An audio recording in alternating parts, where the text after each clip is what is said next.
The Labyrinth. I live in a labyrinth city. I know only certain routes.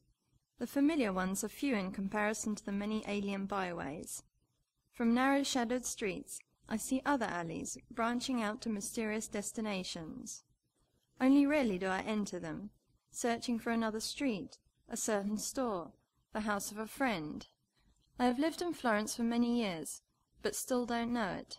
I walk distracted, with my eyes roving the shop fronts, or fixed upon the grey stones underfoot.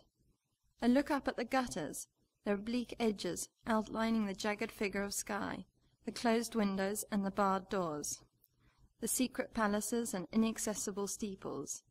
Yet I course through the city's veins, touching its muscles, and at times penetrating its organs, as when, for example, I enter the city hall in the Palazzo Vecchio. First the courtyard, then up the wide staircase, and finally into the grand hall, the biggest room I've ever seen. The biggest one that still seems like a room, anyway. I'm standing in the city's heart, feeling small and insignificant.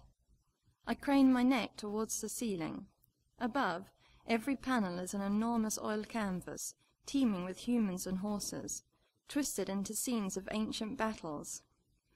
It is rare to see paintings parallel to the pavement, but it is rarer still to find oneself in such a paradoxical room.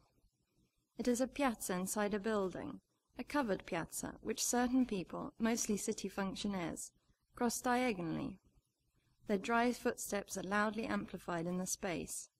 The people who cross this room produce illusionary grand echoes, because the enormous space makes everything seem enormous. And yet, the space simultaneously renders all things minute.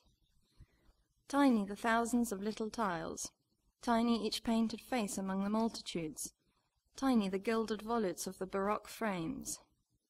Searching for a possible reference of scale, I raise an open palm to span the entire space. When I draw my hand towards my eyes, the space shrinks further. I see the palm's network of lines only centimeters away, as it walls off the room. Between the fingers, a few cracks of light still penetrate. I touch my forehead, pressing the palm against my eyes. Now I see nothing, only darkness, neither enormous nor small, just obscurity, complete.